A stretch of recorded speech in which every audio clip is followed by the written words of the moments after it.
Capítulo 10. A caça às bruxas.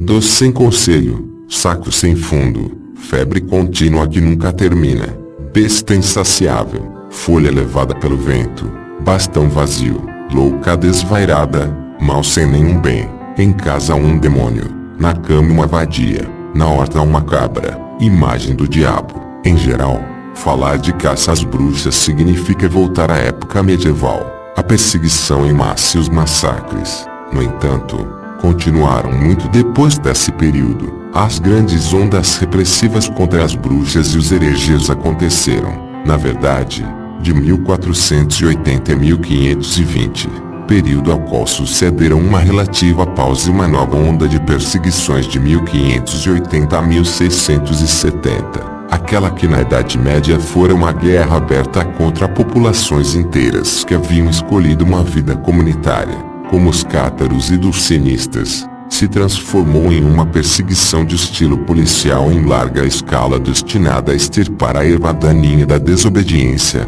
A legislação cristã logo passou a cuidar da bruxaria, associando-a ao paganismo e considerando-a uma forma de heresia. A motivação era tipicamente teológica. Quem usa as artes da magia rejeita o poder livre e libertador do Deus de Jesus, enquanto tenta estabelecer uma espécie de domínio sobre realidades terrenas e sobre a vida humana em si. Os primeiros mandantes do fenômeno eram muito céticos acerca da real existência dos poderes sobrenaturais das bruxas e magos. O Cânon Episcopal, um documento eclesiástico do século XIX, diz: não nos esqueçamos das mulheres desventuradas que se ofereceram a Satanás, sessões de encantamento e fantasmas de origem diabólica. Afirmaram terem montado animais durante a noite junto à deusa paga Diana e fizeram isso com várias outras mulheres. Muitas se deixaram enganar por essas coisas e acham que tudo é verdade,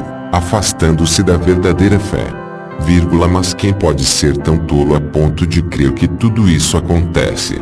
E corporalmente.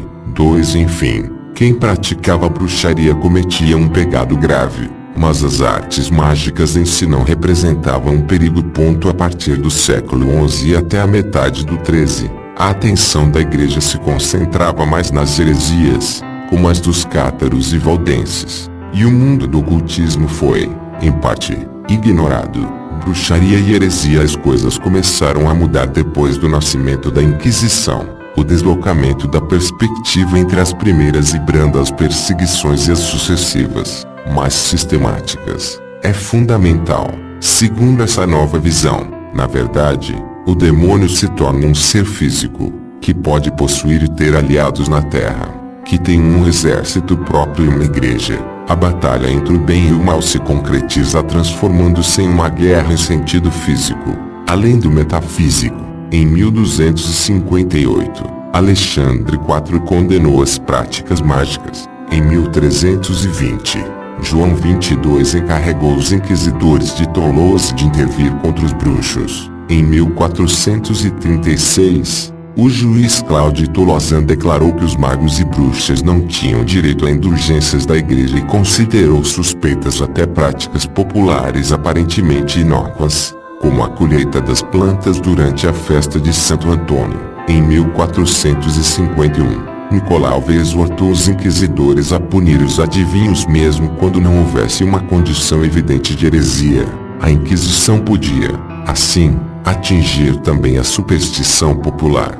3. Por volta do final do século XV, o bispo de Paris determinou a excomunhão a qualquer um que lesse as mãos. Durante todos os séculos XIV e XV, sucederam-se, com preocupante aumento, vários tratados sobre bruxaria e intervenções de juristas sobre o assunto. Será dito que, no instante em que aceitam ter relações com o demônio, as bruxas se mancham com o crime de heresia, ou melhor, elas chegam a constituir uma verdadeira seita que luta pela destruição da igreja. Aos hereges também são atribuídos malefícios e pactos diabólicos. Os templários foram acusados de heresia, bruxaria e de adoração a um ídolo chamado Baphomet. Os valdenses de Arras, processados durante o século XV, confessaram, sob tortura, a filiação a uma seita de adoradores do diabo. Eles iam voando aos sabás, onde abjuravam a religião cristã e blasfemavam contra Deus, a Trindade e Nossa Senhora. 4. Os cátaros foram acusados de ter um nome derivado de Cato, demônio que adoravam. O objetivo de tais comparações é claro: se as bruxas eram por definição hereges, então hereges também eram os magos. Assim, bruxas e hereges constituíam um único grande inimigo comum do poder espiritual e do civil, sem contar que o rótulo de mago contribuía para queimar a terra em volta dos pregadores heréticos e tornava mais fácil atiçar o ódio do povo contra eles. A bula papal Summis Desiderante Affectibus, promulgada por Inocêncio VIII, em 5 de dezembro de 1484, marcou a data de início daquilo que se tornou um verdadeiro extermínio em massa de mulheres e homens acusados de bruxaria. Nesse documento, o Papa, alarmado pelas notícias provenientes do norte da Alemanha, onde parecia que os cultos satânicos e a bruxaria tinham muitos adeptos, dava aos inquisidores plenos poderes para extirpar o fenômeno. 2 anos depois, foi o poder leigo que interveio. O imperador Maximiliano da Áustria emanou uma ordem na qual convidava todos os bons católicos a ajudar os inquisidores em sua obra, O Martelo das Feiticeiras. No mesmo ano, saiu Maleus Maleficarum, Martelo das Feiticeiras, um verdadeiro tratado reproduzido através da nova técnica da prensa inventada por Gutenberg, que descrevia por completo o mundo das bruxas, seus malefícios, como reconhecê-las e como conduzir os interrogatórios. A tese do Maleus era que a bruxaria existia e que era uma forma de heresia, assim como negar sua existência era um comportamento herético. Seus autores, K.R.A. Contremer, vulgo Stitoris, e Spengler, são 2 teólogos dominicanos. K.R.A. Contremer, em especial, era um conhecido e incansável inquisidor internacional, famoso por perseguir os valdenses, os citas e as bruxas. Sua conduta na Alemanha Meridional atraiu para si o desprezo dos eclesiásticos locais e o ódio da população, que chegou a um passo da revolta. Ele atuou também na diocese de Bressanone, mas o bispo Georg Golser o afastou em razão de sua crueldade e arbitrariedade, que mais uma vez contribuíram para atrair a ira do povo. O Martelo das Feiticeiras, que foi impresso até 1669, tornou-se um verdadeiro best-seller na época. Muitos outros caçadores de bruxas escreveram dissertações sobre o assunto, dentre os quais Jean Bodin, obstinado inquisidor e perseguidor que, por sua vez, foi acusado de heresia, e Henri Boguet, inquisidor suíço que entrou para a história por pedir a condenação à morte de algumas crianças acusadas de bruxaria. 6. As áreas mais atingidas pela caça às bruxas foram Artois, Flandres, Hainaut, Cambresis, Brabante, Luxemburgo, Lorena, Renânia, as regiões do sul da Alemanha, a Borgonha, os Países Bascos e o Piemonte. 7. De certo ponto de vista, a caça às bruxas tornou-se uma gigantesca guerra do poder masculino contra as mulheres e contra as últimas formas de matriarcado.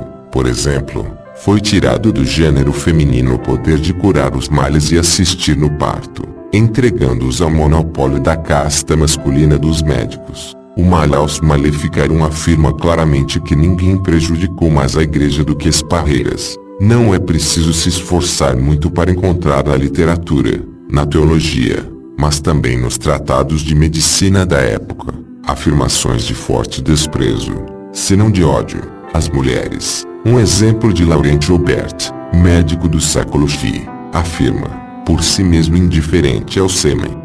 Este muitas vezes degenera na fêmea por causa da frieza e da umidade, e pela abundante presença de sangue menstrual cru e indigesto. 8. Por outro lado, Tommaso Campanella escreveu, as mulherzinhas, que consomem um péssimo alimento, ou pelo sangue menstrual, ou pelos excrementos retidos no útero tomado de vapores da concepção, acabam perturbadas e realizando atos para receberem os demônios. 9. Homens e personalidades de alta estirpe também foram condenados à fogueira, mas isso não impede que a grande maioria das vítimas fosse de mulheres pobres, muitas vezes à margem da sociedade. Às vezes, A figura da bruxa parteira, curandeira se confundia com a da prostituta. Então, reaparecia um personagem social de grande poder que ainda possuía a linfa das sacerdotisas dos cultos matriarcais. Não sabemos quanto disso era real e quanto era uma fantasia dos inquisidores.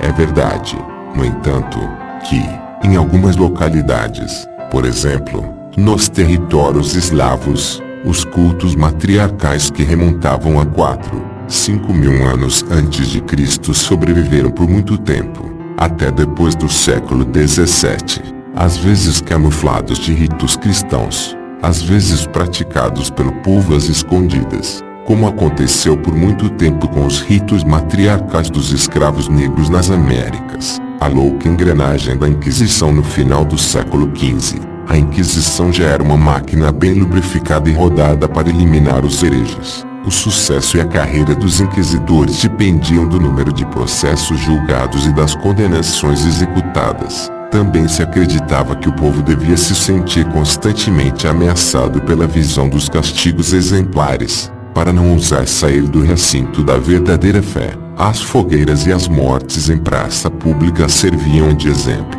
Por sorte, não faltaram pessoas que se opuseram ao clima da época, como o filósofo e matemático Nicolau de Cusa. Em 1457, ele julgou, na qualidade de bispo de Bressanone, o caso de 2 mulheres que haviam confessado ter sido transportadas a um sabá por uma misteriosa mulher chamada Richela, após terem abandonado a fé cristã e terem visto homens devorando crianças não batizadas. De Cusa encerrou o caso como se fosse um sonho e condenou as mulheres a uma simples penitência. A crença na bruxaria, de acordo com o raciocínio do bispo, alimentava nas pessoas o medo do diabo, a ponto de fazê-las acreditar que este fosse mais poderoso que o próprio Deus. 10 Em 1489, Ulrich Müller declarou que as bruxas não eram nada além de mulheres pobres dominadas por uma ilusão diabólica. No início do século X, o frei Samuel de Cassinis chegou a acusar os inquisidores de heresia, pois acreditavam nos sabás, e lutou para que os tribunais devolvessem aos parentes das bruxas executadas os bens que haviam confiscado. O humanista André Alceato, em 1544, afirmou a inutilidade da perseguição às bruxas. Em 1553, o médico João Meyer afirmou que as bruxas eram apenas pobres mulheres vítimas de alucinações. Por causa dessa teoria, foi atacado violentamente pelos teólogos católicos e protestantes. 11 Em 1594, Reginald Scott publicou um livro contra os excessos cometidos durante a caça às bruxas. As cópias do volume foram queimadas por ordem do rei da Escócia. No início do século XVII, o renano Cornelius Loos tentou inutilmente mandar imprimir uma obra em que acabava com a fantasia dos sabás, das cavalgadas noturnas e das negociações com o demônio. Ele foi o primeiro a identificar nas bruxas uma cultura alternativa dominante e muito arraigada entre os pobres. Por suas ideias, foi condenado à fogueira, mas morreu de peste na prisão antes da execução. Em 1631, o jesuíta alemão Friedrich von Spee, em seu tratado Cautio Criminalis, seu de Processibus contra Sagas, afirmou: envergonho-me de confessar que, principalmente na Alemanha, entre católicos e o povo, estão presentes superstições inacreditáveis, recai mais sobre as pobres mulheres, com a tortura, um inquisidor conseguiria fazer até o Papa confessar-se bruxo.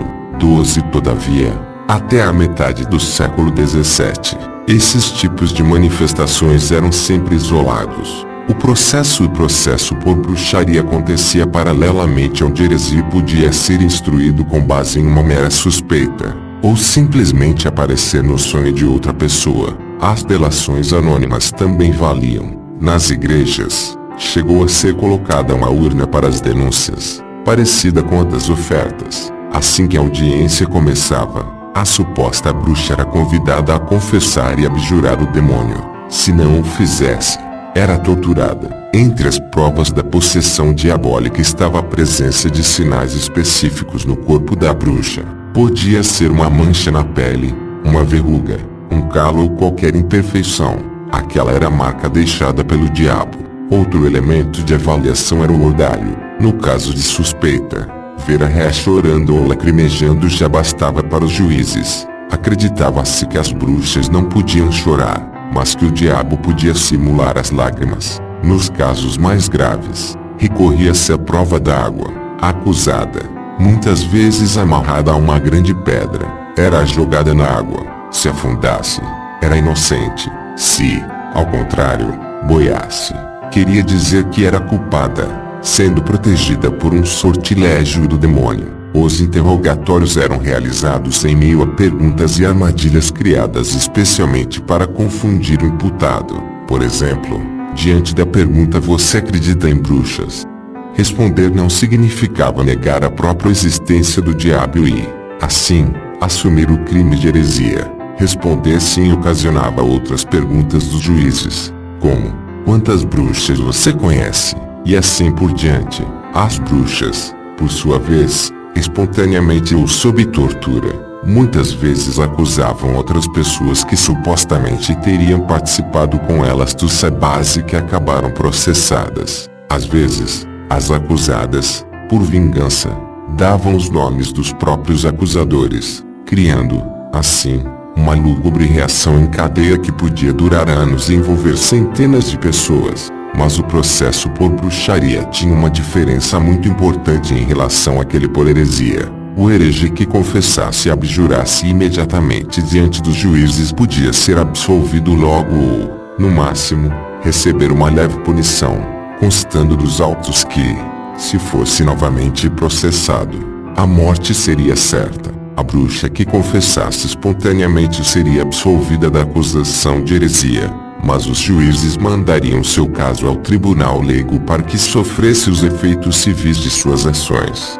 13 As penas por bruxaria variavam de castigos corporais e períodos de exílio a, nos casos mais graves, prisão perpétua ou a fogueira. Às vezes, como um gesto de clemência, a bruxa era estrangulada antes de ser queimada. Às vezes, eram queimados junto com a bruxa os autos do processo, como ato de purificação. Por isso, também, não há como documentar o número exato de bruxas executadas, apenas aproximadamente. As estimativas mais prudentes dão, para o período entre o final do século XIV e o final do século XVII, um balanço que oscila entre 70 e 320 mil vítimas, mas há quem fale de milhões de mortos. 14 a estes, acrescentem-se as pessoas mortas, talvez anos depois, em consequência das torturas sofridas, as mortas de fome por causa do exílio ou por terem sido isoladas da sociedade após serem marcadas como bruxas, e os familiares dos hereges bruxos, condenados à miséria em consequência do confisco dos bens, e sabe-se lá em quantos povoados pequenos e isolados, após uma colheita ruim ou morte de animais, os próprios habitantes processaram e mataram com as próprias mãos uma suposta bruxa, sem que tenhamos qualquer testemunho por escrito. A primeira tortura era psicológica. A suposta bruxa era levada à sala de interrogatório, onde eram expostos todos os instrumentos de suplício. Em seguida, era despida diante do magistrado, depilada e coberta com um lençol. A tortura mais branda eram as chibatadas. Depois havia corda. Os braços eram amarrados atrás por uma corda presa a polé. A vítima era içada, provocando o deslocamento do ombro. Ainda mais cruel que a polé era o cavalo de estiramento, um pedaço de madeira triangular com a ponta virada para cima. O corpo da torturada era deitado e amarrado apertado à ponta, que lhe penetrava na carne, do pescoço aos glúteos. Então em suas mãos e pernas eram amarrados pesos cada vez mais pesados, ou cordas ligadas a uma roda que girava com a ajuda de uma manivela, puxando as cordas. Todo o corpo era esticado, e os membros, após algumas horas, soltavam-se do corpo. 5 Outra prática era de acender uma fogueira sob os pés da vítima, e havia as tenazes, cujo uso deixamos a cargo da sua imaginação, e muitos outros instrumentos. Teoricamente, a tortura deveria durar um tempo limitado, e um médico supervisionava as operações para garantir que o imputado não corresse risco de vida ou sofresse danos graves à saúde. Mas, na verdade, o suplício continuava ao sabor do inquisidor, e não eram raros os casos de mulheres mortas ou estropiadas de forma irreversível em razão das sevícias sofridas. Uma breve lista. Fazemos aqui uma lista de alguns dos maiores processos por bruxaria que talvez possam dar uma ideia de como devia ser o dia a dia na época da caça às bruxas. Como 1416. Ao longo do ano, 300 bruxas foram queimadas na fogueira. Sion, 1420. 700 supostos adeptos de uma seita que adorava o diabo, em forma de urso ou bode, foram processados. Deles, 100 confessaram sob tortura e foram queimados vivos. Rouen, 1430. Joana d'Arc morre na fogueira por heresia e bruxaria. No seu caso, são evidentes as motivações políticas da sentença, como 1484. 60 bruxas são queimadas na fogueira. Mirandola, 1522-1523. O processo de Mirandola atinge com firmeza centenas de cidadãos, a ponto de ser lembrado como o pogrom de Mirandola. A violência com que os acusados foram tratados foi tal que fez os cidadãos que assistiam à execução exclamarem: "Não é justo que esses homens sejam mortos de maneira tão cruel." Genebra, 1513. Em 3 meses, 500 bruxas foram queimadas. Como 1514. 300 bruxas foram justiçadas como reincidentes ou impenitentes. Fontes da época falam de uma média de 100 bruxas executadas por ano também nos anos sucessivos, a ponto de um inquisidor ser repreendido pelo excesso de zelo. Noruega, 1544. Na luterana Dinamarca, os católicos foram equiparados às bruxas. Só neste ano, 52 pessoas foram executadas. Languedoc, França, 1557. O parlamento local mandou queimar 400 pessoas. Paris, 1565. 1.640.119 pessoas foram julgadas em 75 anos. Foram executadas sem sentenças de morte, quase sempre de pessoas abastadas. Genf, 1571. 21 mulheres foram queimadas em maio. Lorena, 1576. 1606. O juiz Nicolas Remy se vangloriou de ter mandado à fogueira entre 2.000 e 3.000 bruxas no período, uma média de cerca de 2 por semana. Bordeaux, 1577. 400 bruxas são mandadas à morte pela Corte Soberana de Bordeaux. Alemanha, 1560.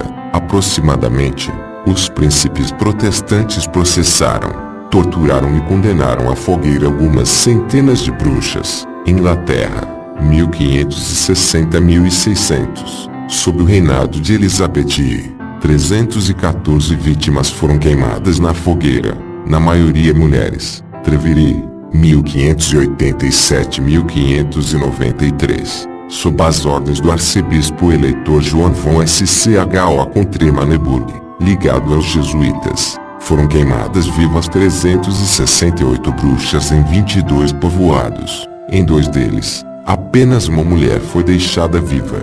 Dentre as vítimas do arcebispo, havia também protestantes e judeus, além do ultracatólico reitor da universidade e magistrado Dietrich Vlad. Este, acusado de ter sido clemente demais para com as bruxas, foi preso, torturado, estrangulado e queimado. Nesses mesmos anos, a caça às bruxas provocaria a destruição de povoados inteiros na Suíça e a execução de 311 bruxas na região francesa do Vaud, Triora, Ligúria, 1588. A responsabilidade de uma pesada escassez foi atribuída às bruxas. Na verdade, como se descobriria depois, não houve nenhuma escassez. Os influentes locais é que se apoderaram do fruto das colheitas para vendê-los a preços altos. Enquanto isso, a intervenção da Inquisição mandou prender e torturar dezenas de mulheres e um suposto bruxo, todos acusados também de se relacionar com protestantes. 13 mulheres morreram torturadas. 6 foram condenadas à morte e uma se suicidou na prisão para escapar das sevícias. Valmes Ulcina, 1593. O cardeal Carlos Borromeu, santificado em 1610, favorece a condenação de várias mulheres. 8 bruxas foram amarradas de cabeça para baixo e jogadas no alto na fogueira. Ao longo de todo o século X, somam-se ao menos 1000 execuções na Dinamarca, quantidade análoga na Escócia, e quase 200 fogueiras erguidas na Noruega. Alemanha, 1600. Aproximadamente, o caçador de bruxas Balthazar Roos deu início a uma atividade própria. Ele chegava de surpresa nos povoados com um tribunal itinerante. As bruxas eram presas, processadas, torturadas com novos instrumentos inventados por ele, condenadas e queimadas. Em 3 anos de trabalho, ele conseguiria matar 250 mulheres e seria amplamente recompensado pelo príncipe e pelas autoridades locais. Inglaterra, 1600. Aproximadamente, o arcebispo de Saint Andrew, acamado por uma grave doença, manda chamar a curandeira Alison Pearson. Esta o cura e ele, em compensação, manda que seja presa, torturada e, finalmente, condenada à morte. Mantua, 1603. O Duque de Mantua mandou afixar um decreto no qual previa uma recompensa de 50 escudos para quem denunciasse uma bruxa. Zagarramurdi, Países Bascos, 1614. Após um processo que durou 4 anos e um interrogatório de 300 testemunhas, foram condenadas 12 bruxas. 7 foram queimadas vivas. As outras 5 morreram durante o processo e foram queimadas em efígie, ou seja, um retrato seu foi jogado nas chamas. Würzburg, 1623-1631. O príncipe católico Filipe von Merenburg mandou 900 pessoas à fogueira, dentre as quais o sobrinho, 19 cardeais católicos condenados por sodomia e algumas crianças de 5 a 7 anos acusadas de ter tido relações sexuais com o demônio. Oppenau, 1631-1632. Um processo mandou à fogueira 8% da população. Inglaterra, 1645-1647.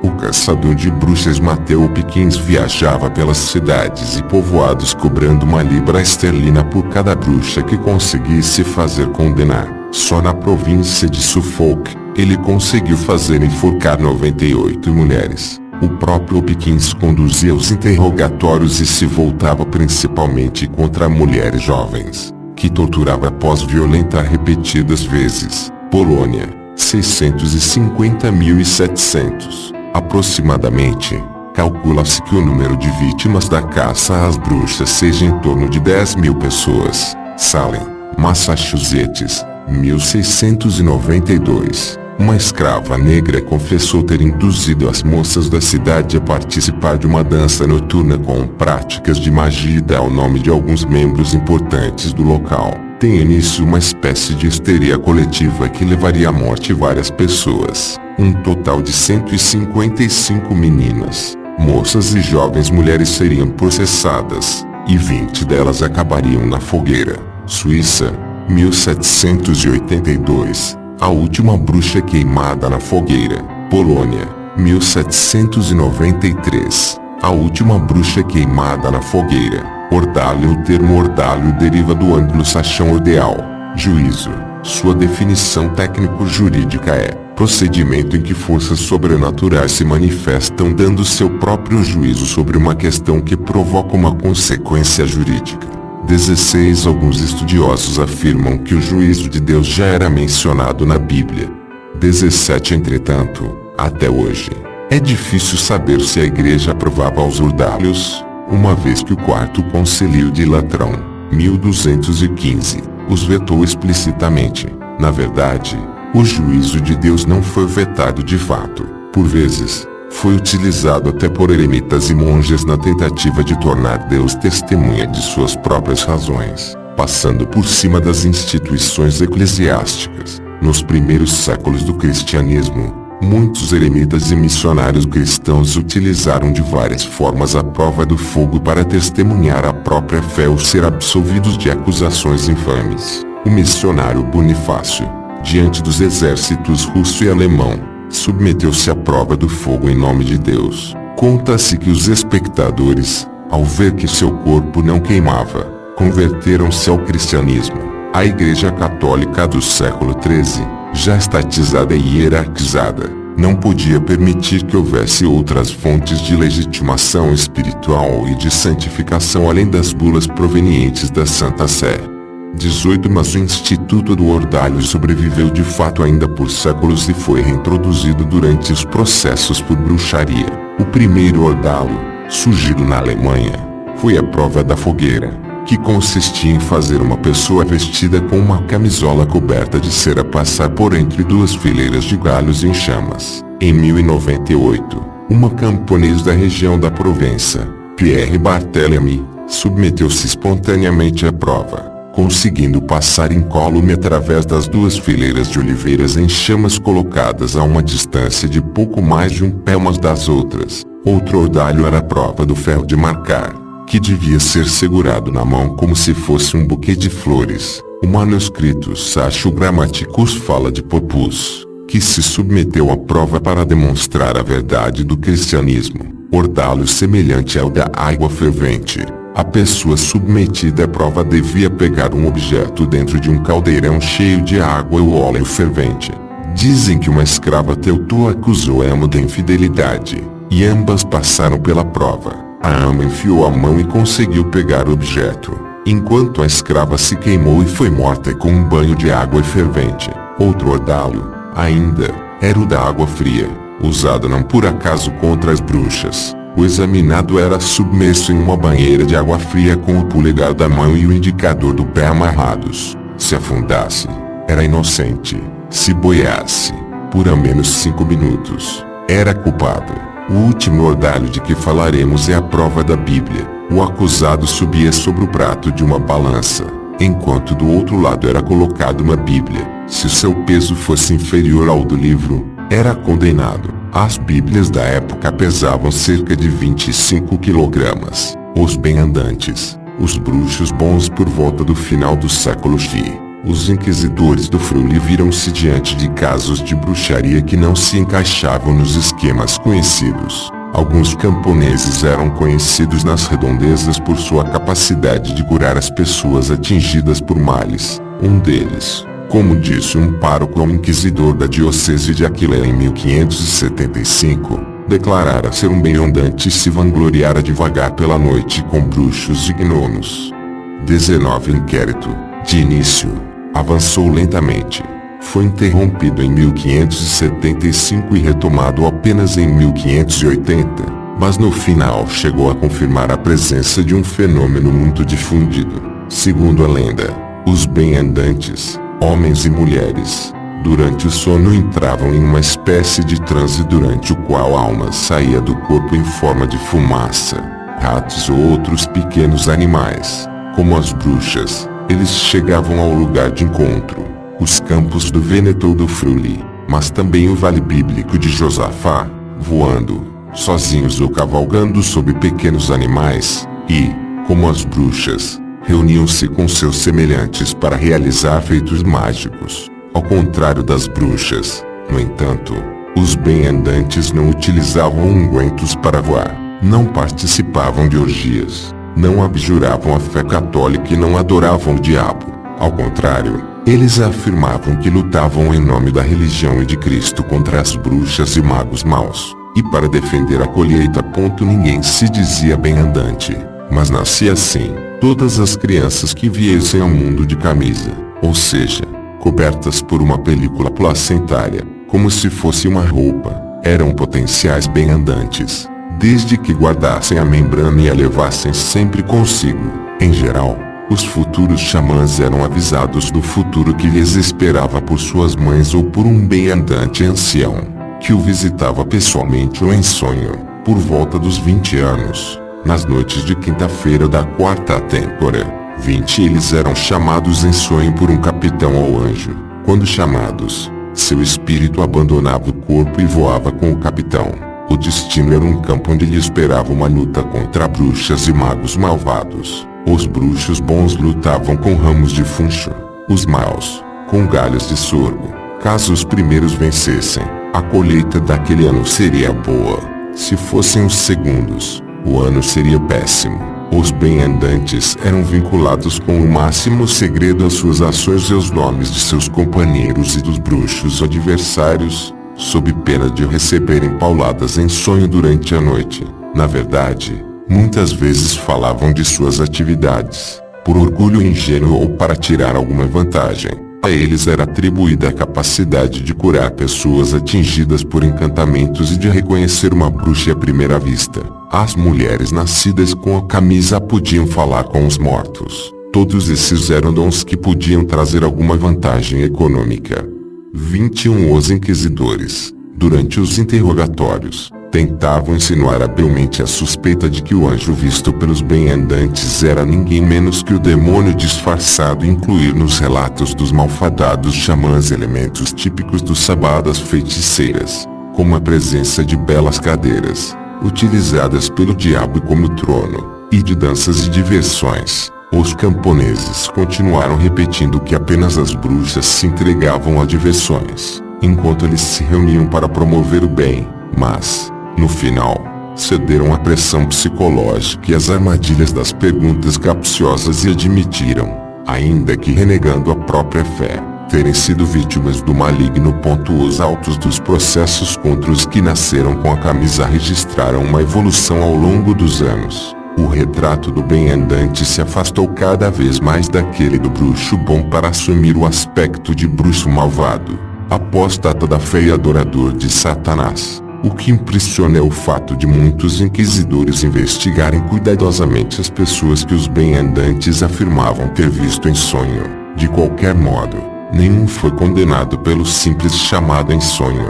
As condenações da Inquisição contra os bem-andantes entre 1581 e 1705 foram, somando tudo, leves. Muitos foram repreendidos ou tiveram de abjurar publicamente.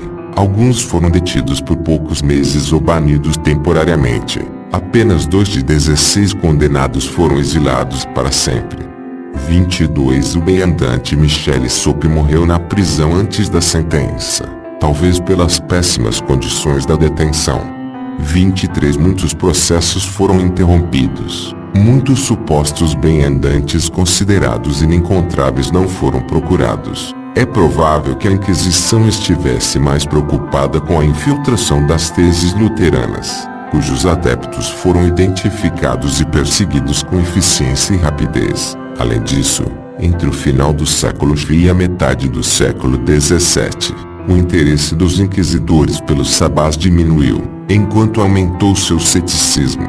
Mas ainda que não tenha sido uma tragédia material, o fim dos bem-andantes representou um crime cultural e significou a destruição da vida para muitos acusados, obrigados a viver à margem da sociedade. Xamãs europeus. Os bem-andantes não eram os únicos bruxos bons presentes na Europa. Em 1692, na Letônia, Kies, um homem de mais de 80 anos, declarou aos juízes que era um lobisomem e que 3 noites por ano, Santa Lúcia, Pentecostes e São João, os licantropos se transformavam em lobos e se dirigiam ao inferno para pegar dos diabos e dos bruxos maus os grãos da colheita que estes haviam roubado.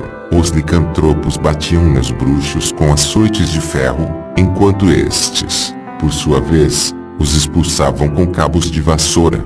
24 Kies, irritado com as perguntas dos inquisidores, repetiu várias vezes que os lobisomens eram cães de Deus, que expulsavam o diabo com todas as suas forças e que, sem eles, este roubaria todos os frutos da terra.